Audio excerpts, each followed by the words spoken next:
আমাৰ আজিৰ পৰা 10 ডিচেম্বৰলৈ 8 দিনীয়া বিস্তৃত কাৰ্যসূচীৰে চতুৰ্থ ৰাষ্ট্ৰীয় বৰপেটা গ্ৰন্থ আৰু বিজ্ঞান মেলা অনুষ্ঠিত হৈছে।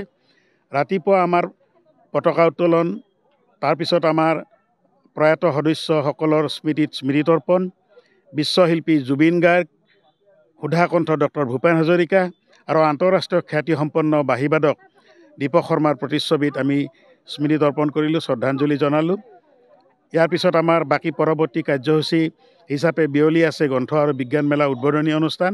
এই গ্ৰন্থ আৰু বিজ্ঞান মেলা উদ্বোধনী অনুষ্ঠান গ্ৰন্থমেলা উদ্বোধন কৰিব আমাৰ বৰপেটা সত্ৰৰ বুঢ়া সত্ৰীয়া ডক্টৰ বাবুল চন্দ্ৰ দাসে।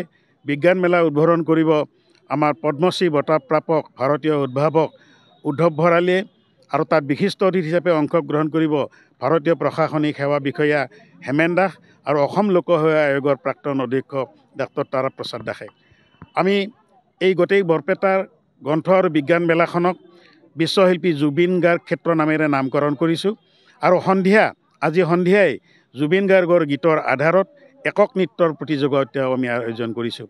তাৰোপৰি আমাৰ অহা পৰহি আমাৰ সুধাকণ্ঠ ডক্টৰ ভূপেন হাজৰিকাৰ গীতৰ আধাৰতো একক নৃত্যৰ প্ৰতিযোগিতা আমি আয়োজন কৰিছোঁ।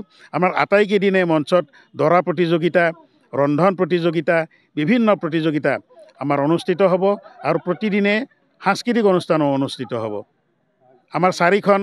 আমাৰ চাৰিখন আলোচনা চক্ৰ আছে। এই 8 দিনৰ ভিতৰত 4খন আলোচনা চক্ৰ হ'ব, কবি সন্মিলন হ'ব, পুৰণি সতীৰ্থ সন্মিলন হ'ব। আমি বিভিন্ন কাৰ্যসূচীৰে আজিৰ পৰা আমি আগবাঢ়িছোঁ। বিপণী প্ৰায়বিলাক গুৱাহাটীৰ পৰাই আহিছে। এতিয়ালৈকে আমাৰ 34টা বিপণী ইতিমধ্যে কালিয়ে আমাৰ ইয়াতে সাজু হৈছে আহি।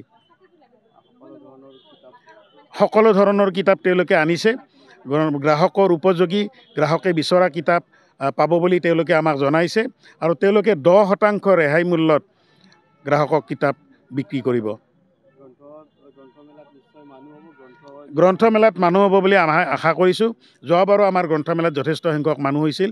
এইবাৰো আমি আশা ৰাখিছোঁ গ্ৰন্থমেলাত মানুহ হ'ব। আৰু এটি ভাল খবৰ যে এই বছৰটো আমাৰ অসম চৰকাৰে গ্ৰন্থ বৰ্ষ হিচাপে ঘোষণা কৰিছে, আৰু তাৰ বাবে আমাৰ এই নৱেম্বৰ মাহত চৰকাৰী কৰ্মচাৰী সকলো শিক্ষক কৰ্মচাৰীকে আমাৰ মাহৰ দৰমহাৰ লগত 1000 টকাকৈ কিতাপ কিনাৰ বাবে এই নৱেম্বৰ মাহত তেওঁলোকে টকা চৰকাৰে আগবঢ়াইছে। গতিকে আশা কৰিছোঁ এই চৰকাৰী সকলো কৰ্মচাৰী, ইয়াৰ লগত শিক্ষক শিক্ষয়িত্ৰীকে আদি কৰি সকলো কৰ্মচাৰীয়ে আহি আমাৰ এই গ্ৰন্থমেলাত গ্ৰন্থ ক্ৰয় কৰিব, চৰকাৰৰ যিটো আঁচনি সেই আঁচনিটো ফলপ্ৰসূ কৰি তুলিব।